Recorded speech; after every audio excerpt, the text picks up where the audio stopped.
한국의 대표적인 순교자로 이제 불리우는 주기철 목사님의 신앙과 순교의 영성에 대해서 말씀을 잘 들었습니다. 이제 진행을 하면서 먼저 순교라고 하는 걸 어떻게 정의할 수 있을까에 대해서 한번 이응삼 목사님 순교자 기념사협회 사무총장을 오래 역임을 하셨는데 순교를 어떻게 정의할 수 있을까요? 순교 그러면 뭐 우리가 요즘은 순교라고 하는 단어가 좀 남발되고 있는 것 같아요. 교회에서 뭐 수련회 갔다 물에 빠져 죽어도 뭐 순교, 뭐 선교 여행 가다가 뭐 죽어도 순교다 그래가지고 나름대로 뭐 순교라 추수해서 이렇게 남발되고 하는데 이 순교는 우리가 잘 아는 대로 사도행전 7장에 나오는 스데반의 순교 이것이 이제 기본이죠. 스데반의 그 순교를 보면은 첫째는 복음을 전하는 복음을 전하고 그다음에 두 번째는 적그리스도에 의해서 그리고 세 번째는 그분의 삶이 아까 우리 김 목사님 말씀하신 우리 주 목사님의 삶처럼 영적으로 육적으로 누구에게나 존경받을 수 있는 그런 삶 이 세 가지가 다 겸비돼야 이게 순교자라 우리가 그렇게 얘기할 수 있지 않겠나. 그러니까는 그렇게 사신 분이 스데반 집사가 그렇게 살았고 스데반의 순교가 복음을 전하다가 적그리스도에 의해서 목숨을 잃었고 또 우리 주기철 목사님이나 손장은 목사나 이분들의 삶이 정말로 이런 삶을 스데반과 같은 이런 원칙에 의해서 돌아가셨기 때문에 오랫동안에 우리가 순교자로 그들을 기리고 우리 신앙의 모본을 삼는 게 아닐까 그렇게 생각이 됩니다. 네. 예. 그러니까 순교와 순직을 구분해야 된다는 그렇죠. 예, 순교. 그러니까 순교라고 하는 것은 능동적인 개념보다는 피동적인 핍박과 박해를 견뎌내면서 끝까지 신앙을 지키고 복음을 지켜낸 맞습니다. 그런 케이스를 이제 순교라고 하고 또 사역을 하다가 불의의 어떤 사고를 당하거나 그런 경우는 이제 그런 경우는 이제 뭐 순교라는 개념은 순직의 개념이 되겠죠. 한국 교회가 지금 순교자에 대한 개념 정리가 잘 안 돼 있죠. 예, 그렇습니다. 지금 한국 교회 공통적으로 지금 인정하고 있는 순교자의 숫자는 얼마나 되죠? 우리 뭐 한국 교회가 이제 공식적으로 전체 확인은 하기 어렵습니다. 예를 들면 6.25를 전후해서 그 집단적으로 이제 순교하신 분들이 많기 때문에 보통 학자들은 1,000명에서 한 3,000명 그렇게 보고 있어요. 이제 캐톨릭은 뭐 10,000명에서 30,000명 이렇게 얘기하는데 저희들은 한 3,000명, 1,000명에서 한 3,000명 정도 된다 생각하고 또 이 순교의 특징이 가만 보니까는 타민족에 의해서 죽임을 당하는 것보다 더 동족에 의해서 죽임을 당합니다. 동족에 의해서 스데반도 동족에 의해서 예수님이 사실 돌아가신 것도 뭐 동족에 돌아간 거 아니겠어요? 그리고 우리가 가장 우리나라의 순교의 피가 많이 흘렸던 것이 6.25 전후에서인데 대개 이거는 이념 때문에 동족에 의해서 믿는다는 것 때문에 많은 분들이 순교의 길을 갔습니다. 네, 그런 특징이 좀 있는 것 같아요. 목사님 이제 그 교회사 속에서 주기철 목사님 같은 순교 신앙을 지켰던 대표적인 분이 어떤 분이 계실까요? 네, 지금 스데반 집사님 얘기를 했는데 예. 그 다음에 156년경에 예. 서문화에서 예. 불에 타서 순교했던 폴리캅. 예, 초대교부. 근데 이제 예, 피동족이라는 얘기를 했지만 예. 난 그분들은 순교를 사모한 분들이라 그래서 가난을 나의 애처로 고난을 나의 스승으로 죽음을 나의 자매로 이건 프란시스 얘기지만 손양원 목사님도 비슷한 얘기를 했어요. 그러니까 수기철 목사님 생각해서 순교를 그렇게 바랐어요. 할 수 없이 죽는 게 아니라 죽기를 그렇게 원해서 정양수 사모님이 손양원 목사님 시체 앞에서 당신 소원대로 됐군요. 손양원 목사님 죽으면 나의 소원이라고 그랬으니까 소원대로 됐군요. 하나님 감사합니다. 목사님 소원을 그러니까 할 수 없이 그냥 죽는 게 아니라 스데반 집사님은 그저 기뻐하면서 성부성자 성령 하나님이 자기를 받으시는 것을 그리고 또 폴리캅도 그저 나를 이렇게 선교자를 삼으십니까? 아마 토마스 선교사든지 그래서 터툴리안이 순교는 교회 씨앗이다. 순교의 피는 그 300년 동안에 순교자가 로마에 많이 생겼잖아요. 그 때문에 교회가 생기고 토마 선교사 없으면 주기철 이기풍 없어요. 1888년에 토마 선교사가 있기 때문에 조선이 생기고 그래서 정말 복음을 위해서 참 주님을 십자가를 사랑하면서 그렇게 죽기를 소원하면서 달려갔던 신앙의 선배님들이 얼마나 귀중한가 나는 그분들 때문에 지금 있는 게 아닐까. 사실은 이제 순교라고 하는 것이 본인이 자원해서 원한다고 해서 순교를 당하는 건 아니니까. 그렇지. 그래, 그렇지. 뭐 본인이 사모한다고 해서 그런 환경을 주어진 것은 아니고 어떤 특별한 어떤 박해와 그런 위급한 상황 속에서 신앙을 지키기 위한 이제 그런 차원에서의 이제 어떻게 보면은 그 상황에서 피하지 않는 그런 믿음의 결단이죠. 그런데 오늘날도 지금 뭐 순교 이야기를 거의 잘 나오지가 않죠, 요즘. 이영삼 목사 어떻게? 그렇죠. 요즘 아까 말씀드린 대로 이제 시대가 그렇게 우리가 옛날 우리 어른들이 손양원 목사님이나 주기철 목사님이 살았던 그런 시대처럼 누가 예수 믿는다고 핍박하는 그런 상황은 아니지 않습니까? 그러니까는 그때와 같은 신앙은 아니지만은 이제 저는 이제 요즘 그런 생각을 하고 그러면 순교 신앙이 게 뭐냐? 희생이잖아요. 그러니까는 주님께서 우리에게 말씀하시네요. 너희 세상의 빛이다. 세상의 소금이다 그랬는데 소금은 맛을 내기 위해서는 자신이 녹아져야 되거든. 희생해야 되거든. 그러니까는 저는 그렇게 생각합니다. 요즘의 순교는 뭐냐? 소금처럼 사는 것, 빛처럼 사는 것, 이 삶 자체가 순교가 아니겠는가? 순교적인 신앙이 다른 것이 아니라 죽는 것보다도 우리가 정말 주님께서 우리에게 분부하신 대로 그 말씀대로 살아가는 삶 자체가 순교인데 지금 많은 사람들이 빛을 잃었고 맛을 잃었고 그러니까는 지금 교회가 이제 이 어른들이 사시던 시대에 비해서는 상당히 지도력을 잃고 존경이 이제 이루어지는 그런 상태이기 때문에 이거를 회복하는 것이 이분들을 따라가는 삶이 아니겠는가. 산순교자의 삶. 그렇죠. 네. 그런데 이제 한편으로는 이제 우리가 이제 주위에서 보면 아주 훌륭한 목사님들이라든가 또 사역자들이 사람들이 보기에는 지나친 열심과 또 헌신으로 몸을 상하고 또 일찍 이렇게 돌아가시잖아요. 그런 부분들을 보면서 사실은 이제 순직이라고 하는 개념도 지혜롭지 못한 것이다 이렇게 이제 보기도 하거든요. 이제 우리의 몸이 그리스도의 성전이라는 개념 차원에서 우리 몸도 잘 가꾸고 휴식도 취하면서 이렇게 사역을 해야 된다 이런 개념이 있지 않습니까? 그건 좀 관점에 따라 좀 다르지 않을까 싶습니다. 예, 그러니까는 너무나 열심히 좀 지나쳐서 자기 몸을 뭐 어떻게 돌보지 않고 자야에 가까운 정도의 봉사보다는 하나님께서 주신 이 성전인데 이걸 잘 관리하는 것도 좀 의미가 있지 않겠나 그런 생각. 김명영 목사님 그 말씀을 들으면서 이제 손양원 목사님이든 주기철 목사님이든 또 이기풍 목사님이든 그런 순교 신앙을 실천하셨던 그런 분들의 삶을 보면은 사실은 종교적인 열심보다는 기도와 말씀과 성령에 충만한 천국에 대한 사모함이 강렬했기 때문에 그런 순교적인 삶을 기꺼이 살아갈 수 있지 않았을까 그런 생각이 듭니다. 그래서 결국은 오늘날은 종교적인 열심, 종교적인 의식에 대한 걸 지나치게 이제 강조하는 시대가 됐고 예형적인 부분에 너무 이제 한국 교회가 관심을 많이 갖고 있지 않습니까? 예배당이 크다, 교인 수가 많다, 돈이 많다.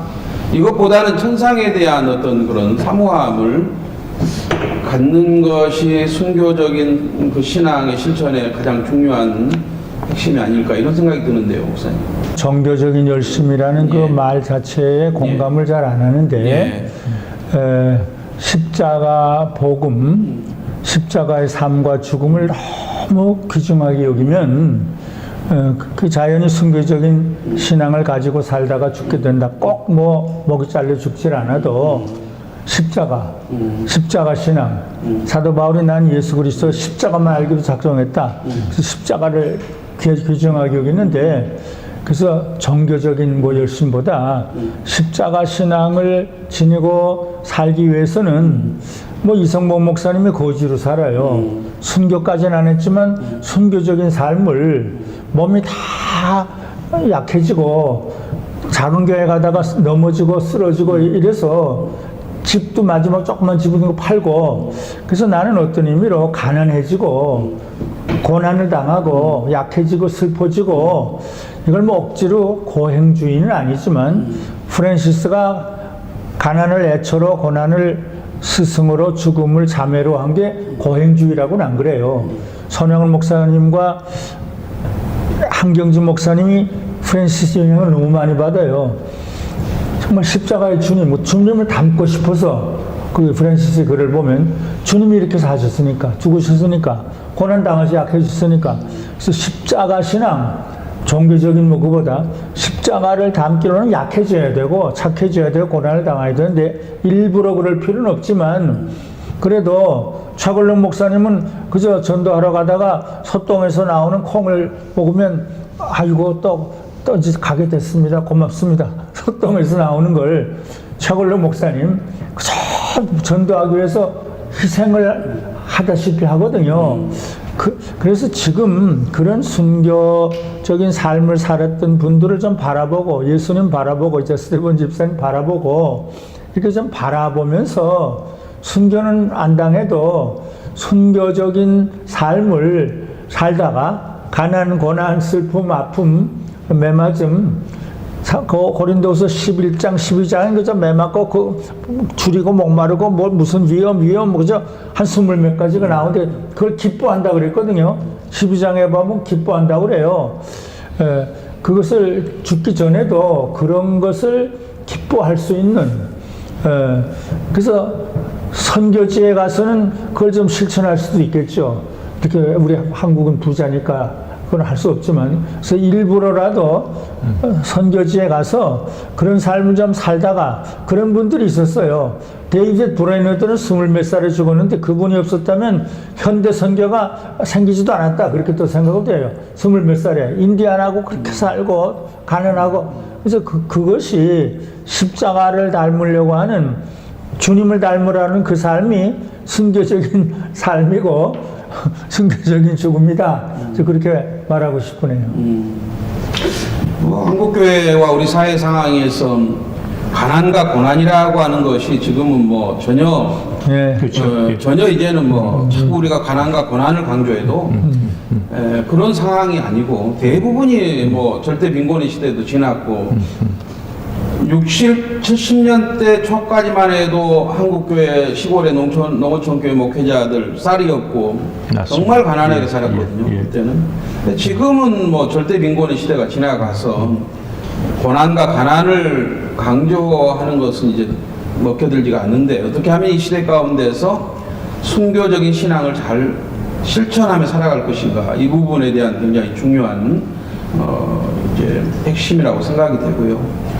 사실은 이제 쭉 지금 순교 신앙을 우리가 쭉 이제 지금까지 몇 번 돌아보면서 느끼는 것은 결국은 이제 하나님 말씀에 대한 약속을 붙잡는 것. 그러니까 오늘날은 이제 하나님과의 친밀한 관계와 교제, 말씀에 대한 붙잡음, 기도와 성령에 강하게 붙들릴 때 우리가 가난도 이겨내고 고난도 이겨내고 순교도 감당해 낼 수 있는데, 오늘날 한국교회가 이제 과연 이 순교 신앙의 핵심인 정말 천상에 대한 사모함을 가지고 그렇게 한국교회 성도들을 끌고 가고 있는가, 이제 이런 부분에는 상당히 늘 고민이 있는 것 같습니다. 근데 지금 편안하니까 80년 동안 고난도 없고, 그러니까 그 문자적으로 순교적인 죽음을 죽을 수는 없는데, 그럼에도 불구하고 그렇기 때문에 오히려 그 순교자들의 삶을 좀 목사들이 어떤 설교를 하면서 간증적으로 근데 예를 들면 선영은 목사님이 해양원을 사랑하게 해주셔서 부모보다 처보다 나보다 사랑하게 해주십시오. 그럼 막 내가 상을 받기 위해서 사랑하는 게 아니라 주님이를 사랑하시는 그런 글을 읽든지 주기철 목사님의 글을 읽든지 그럴 때 감동을 받아요. 한경진 목사님은 최고의 부자가 될 텐데 템플턴 상을 받으면 그 다음날 북한 동포들을 위해서 주고 그저 그 몸에 많은 고난을 짊어지잖아요. 그러니까 부자가 될 수 있는데 다 그 장로님이 멋진 집을 지으면 나 그 집 안 살아 그러고 조그마한 집에 남한산성에서 26년 동안 20년 동안 살고 근데 그런 분들 내가 지금 이성모 목사님, 한경수 목사님 몇 분들을 좀 자꾸 그리워하면은 감동을 받게 돼요. 그래서 그러면 지금 부자라도 아 저기 누가 있지 저기 누가 있지 저기 누가 있지 이렇게 뭐 신문에 내는 게 아니라 그래서 좀 더 가난해질 수도 있고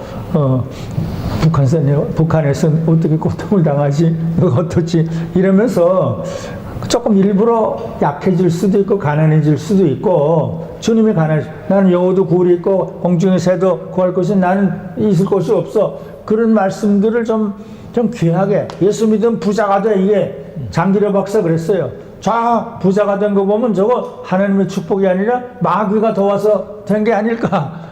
멋진 교회당을 봐도 저거 하나님의 축복이 아니라 마귀가 도와서 지은 교회당이 아닌가.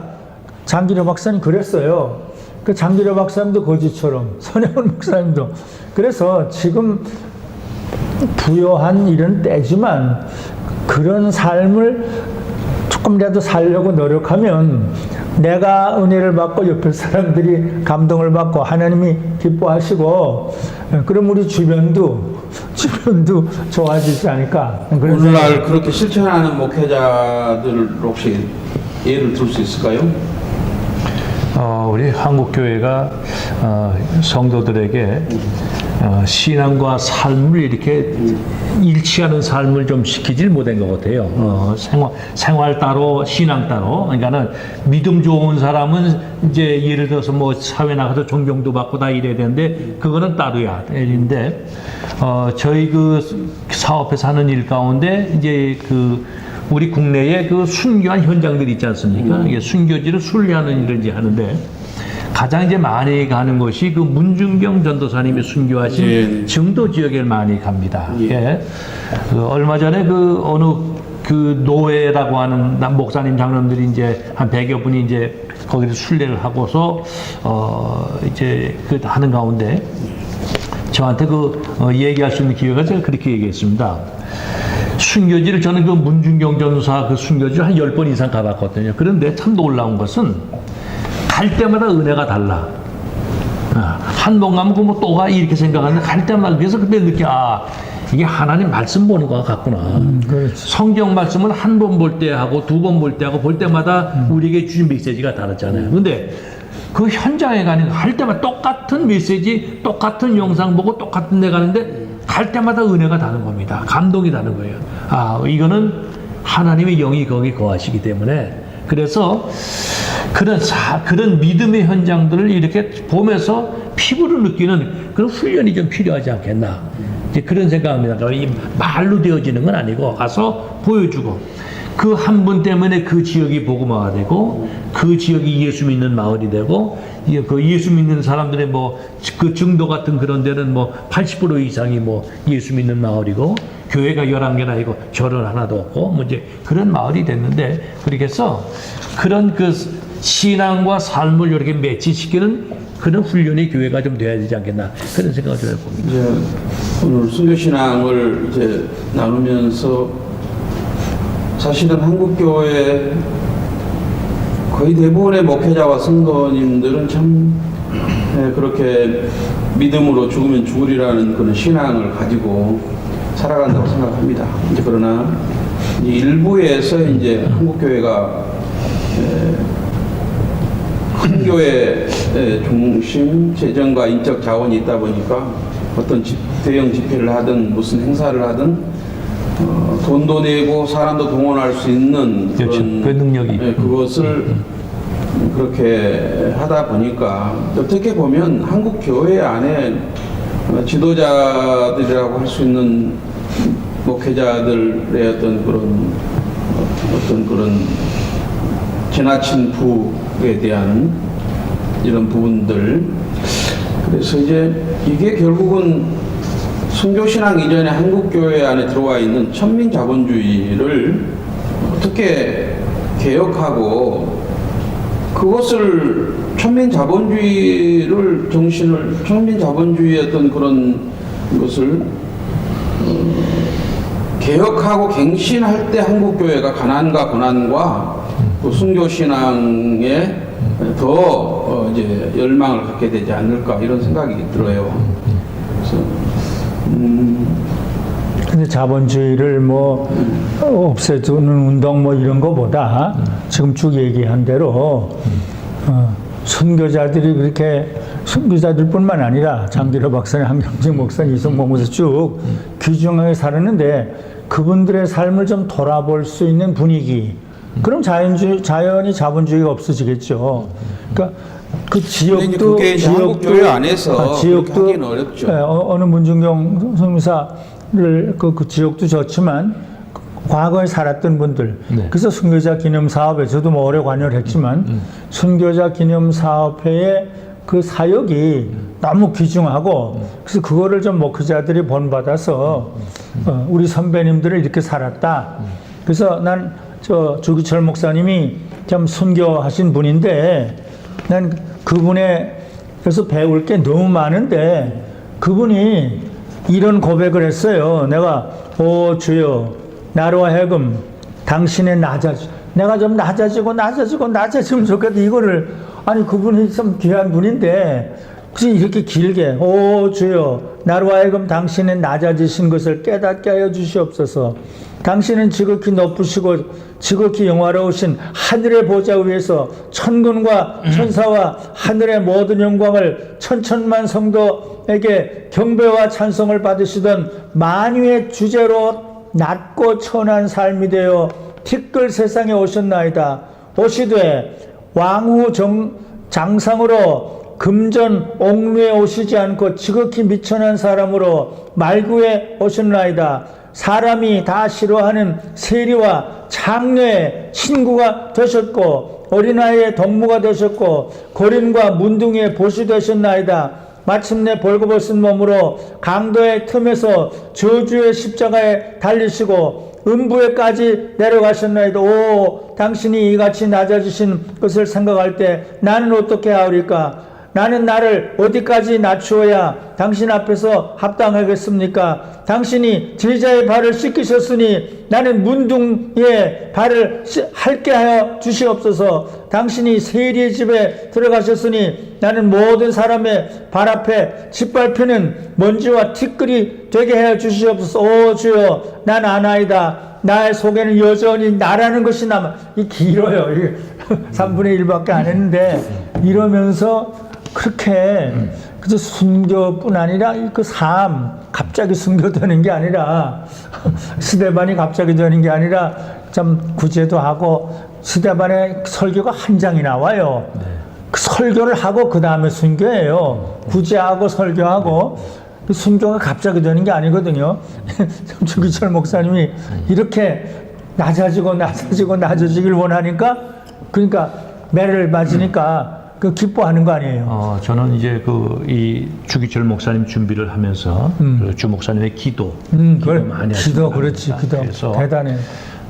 저는 이 한국교회를 이렇게 보면서 기도 소리가 그쳤다 생각을 합니다.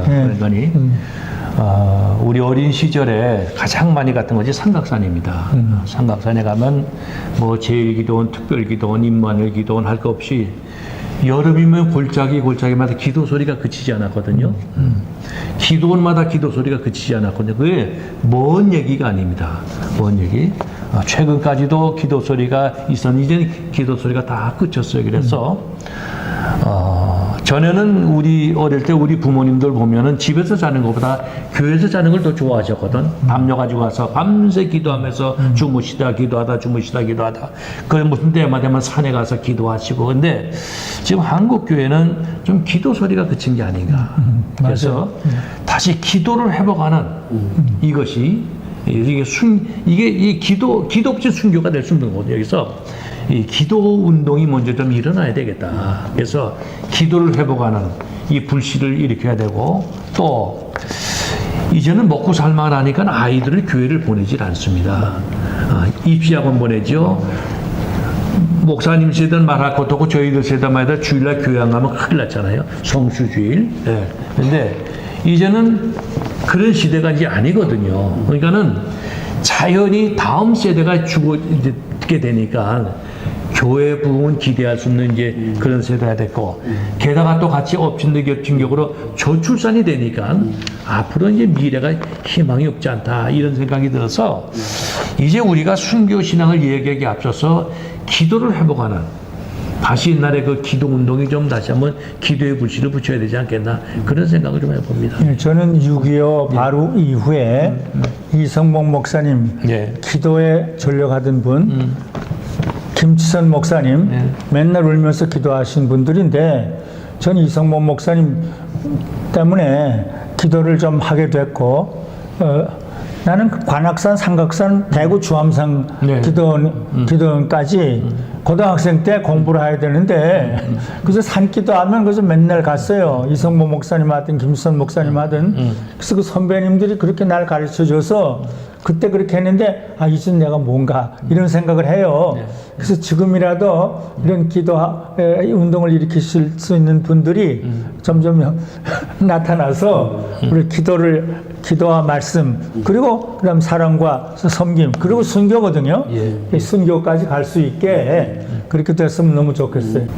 오늘 이제 조기철 목사님 순교 신앙을 나누면서 한국 교회가 아까 이제 말씀들 하신 것처럼 정말 가장 기본적인 기도와 말씀과 성령에 이렇게 사모했던 우리 조기철 목사님처럼 그런 삶을 살기를 힘쓸 때 여러 가지 고난과 핍박과 또 순교적인 목숨을 내놓아야 될 그런 상황이 왔을 때 자신을 기꺼이 주님 앞에 드릴 수 있지 않을까, 이런 생각을 해봅니다. 마무리하면서 하나님께 한국교회 조기철 목사님, 손양원 목사님, 이기풍 목사님 같은 정말 충성스러운 또 믿음의 본을 보여주신 귀한 이 선배님들을 보내주신 하나님께 모든 영광과 감사를 드립니다. 감사합니다.